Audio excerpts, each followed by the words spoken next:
All right, YouTube, how you doing? Welcome back to the channel and welcome back indeed. We're back from vacation, back to a normal setup for the video. I'm running on like zero sleep. Flight got in at 3 a.m. last night, delayed a couple times. So if I say some crazy stuff in this video, it is what it is, all right? But we are back to our normal video here. We got an 8-game NBA slate to dive into on today, November 28th. It is Tuesday. We're going to go through each and every one of these games. I'm going to give you my lean on the spread. I'll give you my lean on the total. But all of my final plays, so what we're actually rolling with, will be in the pinned comment. If you do want to fade my picks, I'll put those plays in the pinned comment. But yeah, guys, hit that subscribe button. Hit that like button. We are cruising almost at 40,000 subscribers. Like, what? Come on now, you guys are absolutely insane. Hit that like button, hit that subscribe button, drop your hashtag ride of the days in the comments with the hashtag ride of the day. But let's jump into the first game here. We got the Knicks taking on the Hornets. Right now, you can get either the Knicks at -11.5 or -12 in terms of the spread, depending on where you look. But either way, I do think that this is a Knicks spot. You have a Charlotte team here, though. It is a big number. Now, I will admit that, but you have a Charlotte team here without LaMelo, or most likely without LaMelo Ball, a fairly healthy Knicks team here. And we've already seen this matchup a couple times this season, and the Knicks have won 129-107 and then 122-108. So I'll go ahead and lean towards the Knicks here, minus the 11.5 points. It just doesn't really scream a massive Charlotte game for me today. And Knicks, obviously best player being Julius Randle, right? Would you look at that Charlotte team allowing the most points per game to power forward position? So I do think that this is a spot in which anyway you kind of want to dice this up. Yes, it's a big spread. Maybe it doesn't make its way into a final play for us because it is such a big spread, but you can't really confidently back the Hornets in this spot. In terms of a total, I really don't mind looking at the over here, though I'm not saying that Charlotte keeps this game close. We've already seen the Knicks drop 120 plus on the Charlotte team multiple times, right? Already in this early season. So if they can go out there and do something similar to that, even if they can give you like, near that, I do think that 220 has a 222.5, excuse me, has a chance to hit here. So I'm going to slightly lean towards the over, but yeah, my main lean in this game is probably going to be Knicks minus 11.5. I just don't know if I want to hang that big number in terms of a final play, but keep an eye on the pinned comment. Next up, we have Cleveland taking on Atlanta. Right now, Cleveland laying 5 points at home. And I'll say this, I think it's too many points. I think this Cleveland team is better. I trust them a little bit more. They don't have any injuries really to note here tonight either, which is good for them. But 5 points seems like a little bit too much. So I almost reluctantly lean towards the Hawks here, +5. My main lean in this game, and again, it's kind of like the last game we talked about. The number may be a little bit too strong for us to actually pull the trigger on, but I really don't mind the over 237 in this spot. Again, it's a high number, 237. You're pretty much asking for a 240 game, but I would not be surprised if this game finishes at like, Cleveland 121, Atlanta 120. So Atlanta covers, Cleveland shows that they're the better team ultimately, and it gets that 240 number. You have Atlanta defense that allows a bunch of points to the shooting guard position, Q Donovan Mitchell, and then a Cleveland team that's allowing a crazy amount of points to the point guard position, Q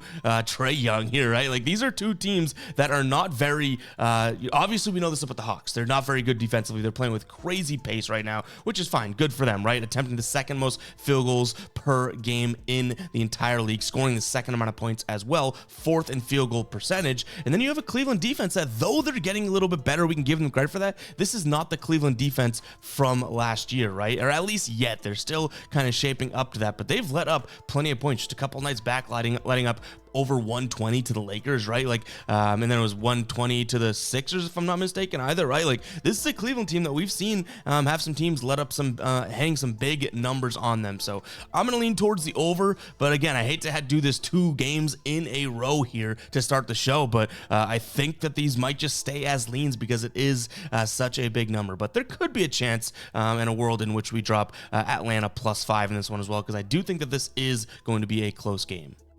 Next up, we have Brooklyn taking on Toronto here.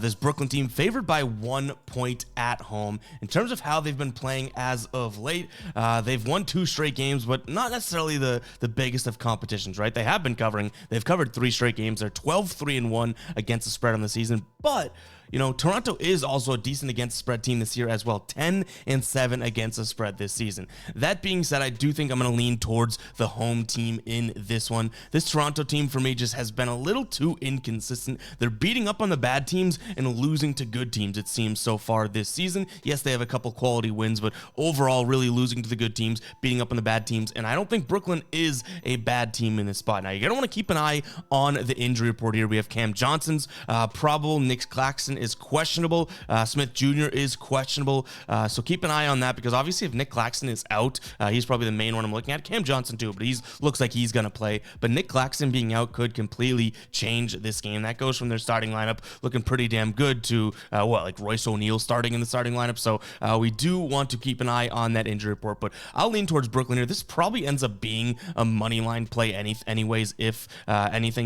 Brooklyn -1 is going to be like -110 odds, money line will be like -115, -120, so we might do that just to avoid any sort of push potential there, but I'll go ahead and lean in that direction. In terms of a total, 223.5, 223 on some books as well. I could see this going over. It's not my most confident lean in this spot, but we've seen it at 224 on some books as well, like Bet365, so that means it's moving up, so I guess the over probably is the correct lean in this spot, but I like Brooklyn money line as probably my major lean in this game. And guys, before we get into the rest of the slate, I do want to talk to you guys about something pretty cool. We're extending our Black Friday, Cyber Monday sale over on the Fade Me store. Right now, you get some t-shirts up to 40% off. All the t-shirts are already marked down. You don't need any code. And we also have a separate discount as well for hoodies and hats. If you buy a full price hoodie and use code BFHOOD, BFHOOD, you get a hat for 50% off. You guys have absolutely been crazy with this sale, especially on the t-shirt. So if you have not picked up anything from the Fade Me store yet, go ahead and check it out. All that information will be in the pinned comment. And again, I think most t-shirts are sitting right at the $19.99 bucket. Some are more discounted, some are less discounted. The most discount is again up to 40% off, but most are sitting in that 25 to 30% off range. Go check it out, guys. FadeMe.store. Go pick up a tee, support what we're doing here, and get some great merch at the same time. Let's go ahead and jump back into the rest of the slate here.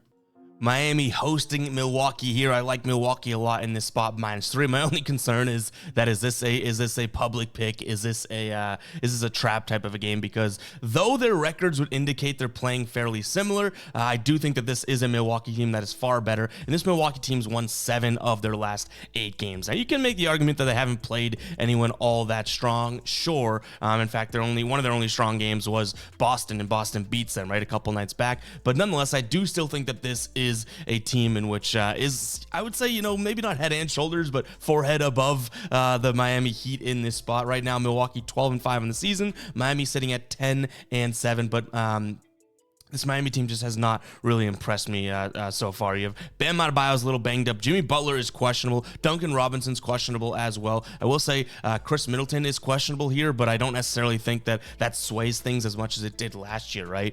So I'm going to go ahead and lean towards Milwaukee here, minus the 3 points. Definitely a strong chance of this one becoming a final play. I think Milwaukee goes out there and puts, 120 plus up in this game. So I'm also going to lean towards the over 225.5, which gets me a little weary because we're leaning a lot of overs here today, and I don't always like that, but you got to put each game in a vacuum and break it down like that. So give me Milwaukee here, minus the points. Again, I think this could be, I would probably play this up to like -4.5. I think that the only thing Miami has going for them here is the fact that they are home, which, yes, that matters. I don't necessarily think it's going to matter all that much. Give me Milwaukee, and then the total going over ever so slightly on that one.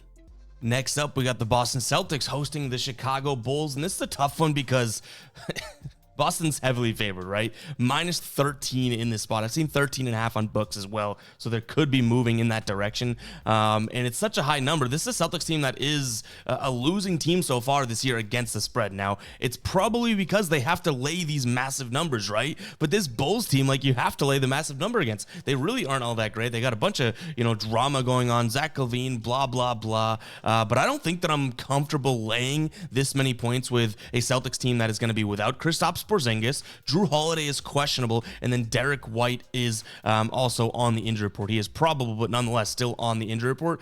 I don't know if I'm too comfortable with that. In a couple days, too, the Celtics may be, looking ahead towards playing playing Philly, which is obviously one of the biggest games. They marked their calendar for that one.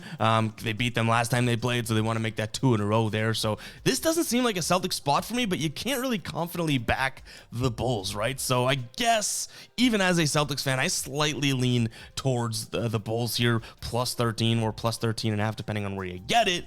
But this does not seem like it's a spot in which I'm going to pull the trigger. One, because I don't like betting against the Celtics or my home team, right? And two, the Bulls could easily lose this game by like 20 because of their struggles, never mind how good the Celtics are, right? Like the Bulls could lose this game against the spread regardless of the Celtics even playing, which makes it a pretty damn tough spot. Now, the total's sitting at 217.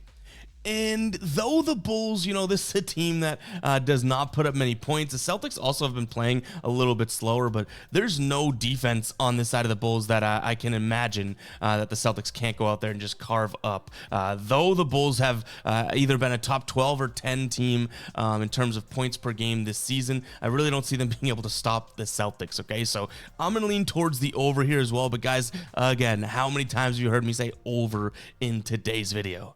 Little worrisome. Like, do I just have like over eyes? Am I happy to be back from vacation? I just want points. Like, something's going on here. You might want to start fading me on these totals because I'm just seeing a bunch of overs that I like and it's worrying me here. But yeah, I'll lean towards the Bulls and the over, but I doubt this game makes it into the final plays. All right, this one should be a good one. We have Minnesota taking on OKC. Minnesota 12-4 on the season, 9-7 against the spread, and you have OKC, the rumbling, covering Thunder, 11-5 on the year, but 12-4 against the spread, and they're 6-1 on the road, which should be able to combat Minnesota's 7-1 home record here. Now, I think Minnesota has a good chance of winning this game, but I like OKC plus the 4 points in this spot. I think that this is just the type of matchup that we could see, Minnesota kind of edging out because they're home, they're the better defensive team, like they have the nuts and bolts, I guess. But this OKC team, if they get any sort of momentum going, it doesn't matter that Minnesota's bigger. It doesn't matter that they have, the Twin Towers and that type of thing. This could be a spot in which they kind of get caught off guard here, just given the fact that OKC can play fast and can go out there and obviously kind of shock you there. So I like their spot here. Again, just to cover, I'm not necessarily guaranteeing an OKC win. That'd be nice though, plus 134 on the money line odds. This is a very good first half team as well for OKC, so I wouldn't be surprised if you see them kind of come out to the hot start and win the first quarter, maybe keep it close in the first half, so consider some first half spreads as well. This has been a Minnesota team that has kind of struggled to score the ball in the first quarter as well. They're ranked 16th in points per game when it comes to the first quarter, and then second quarter they're at 9. So like this team definitely takes some warm-up time, whereas this OKC team jumps right out to the races, scoring the 6th most points per game in the first quarter this season. So yeah, a couple plays there, looking at maybe a first quarter, first half for OKC, but also considering them the +4 on the entire game there. Total sitting at 227.5. All right, we're finally going to switch things up. I do think that this game goes under. Now, if OKC totally gets the train going, I think this is going to be a high-scoring game in which Minnesota has to adapt and not really play their slow-scoring basketball, right, which we've seen them put up plenty of points this season. It's the defense that's been causing plenty of unders for them, but they've still hit more overs than unders this season. So it makes it a little worrisome that if OKC gets it going, all of a sudden Minnesota's going to try and counteract that, and then we have some sort of a shootout. Defense is out the window, right? But I'm hoping that things kind of go according to plan, and we see a Minnesota team definitely slow the pace and allow, I guess, them to control the game while OKC keeps it close. That's kind of my ideal situation for this game. Minnesota shooting the second fewest times, so 29th in field goal attempts on the season as well. So should be a spot in which if they go with what they've been doing, they slow things down, maybe OKC keeps this one close, which that would help our spread pick, right? And we see a game that probably finishes, I'm not going to say far from that number, but maybe in the 224 to 225 range. All right, guys, if you are still watching right now, drop a 14 in the comments. Let me know that you're still watching. You're part of the Fade Squad. Not a guppy. The guppies have had their time for the last few days because the picks hadn't been all that great on vacation. We're still grinding to get the videos out, but man, we had a couple bad nights there. But we are back here, so drop 14 in the comments. Let me know that you are still watching. We got a weird one on our hands here. Dallas taking on Houston. Dallas is -5 right now, actually -4.5 on most sportsbooks, so that line's even moved. And I'm sitting here being like, why is Dallas only favored by 4.5 points. This is a team that is a very good team now. They've kind of struggled as of late. They've lost 4 of their last 6 games straight up, and then obviously against the spread as well. Houston, playing some good basketball. They've covered, I think they're 9-0-1, so they haven't lost an against the spread mark in over 10 games here, which is pretty damn crazy. I feel like this is a spot for Dallas at home. Houston is yet to win a game on the road. Dallas is 4-2 on the road. It's a little questionable to me looking at Houston being like, okay, well, plus 5 points, plus 4.5. So I'm going to lean towards Dallas, but it seems like it could be a trap. But maybe I'm over in the game. Maybe it's just Dallas isn't playing well and Houston is, so the spread is kind of what it is there, right? So I'm going to trust Dallas to get back on track in this spot. I'm going to lay the 4.5 points. I think that this is a Houston team that, yes, they're playing some good basketball. They're playing pretty good defensive basketball as well, which is damn impressive. But hopefully this Dallas team can kind of kick it into gear in this spot here. And plus, Houston has plenty of injuries to note here. Most guys are probable, so that is good for them. But we have Van Fleet, Tate, Eason, and Brooks all probable here on the injury report. So keep an eye on that injury report if you are on the Houston side of things, because if Van Fleet's out or Brooks, Tate, like there are some guys you want to make sure if you're on the Houston side of things that are ruled in before we get going here. Total sitting at 232. I think I like the under in this one as well. So now we're just going streaky, right? We're looking at overs all through the board, and then it's like under. I do think that this is a spot in which, you've seen Dallas's offense, as much as they were prolific to start the year, they've kind of been off as of late. Their last 3 games here, 113, 108, and then 88 against the Clippers, right? So they are starting to cool off. I do think that this is, like I said, a pretty good Houston defense, which kind of is surprising for me to say. Houston is now averaging, they took it over from Minnesota, they're averaging the fewest points per game allowed on the defensive end, and they don't have any weak quarters here. 4th fewest in the first, fewest points in the second, 3rd quarter, 2nd fewest, 4th quarter, 9th fewest. Like, this is a legitimate defense. So if Dallas is going to win this game and by 4.5 points, I do think that they're going to have to work for it, and I think that results in a slight under here. All right, Sacramento taking on Golden State for our late game tonight. Last game on the slate. The spreads actually moved quite significantly since taking the screenshot. It says -3, but you can get the Kings here at -1.5, and the total is at 236.5. So keep that in mind as we go through this. I like the Kings here, 4-1 at home this season. I would consider them on the money line as well. It's only -116 odds, and they have some sort of a revenge spot here, right? Like they have been playing better basketball than the Warriors this year, not by all that much because they went through that rough stretch, but they're starting to play good here. They've won 7 of their last 10 games, and like I said, their revenge spot, they've already lost to this Golden State team 2 times this season. Last game they lost 102-101. So I'm looking at this team to kind of come out with some fire under their ass. Draymond Green obviously is still or I think he actually might be eligible to come back, so he could be back today. I don't think it's going to affect all that much because we've already seen them play as well, and they've been close games. Keegan Murray, though, is on the injury report here for the Kings. I don't think he played the last 2 or 3 games, so if he comes back, great. If not, I do still trust that this Kings team kind of keeps the momentum going in this spot, and I really just don't think that this is a great Warriors defensive team.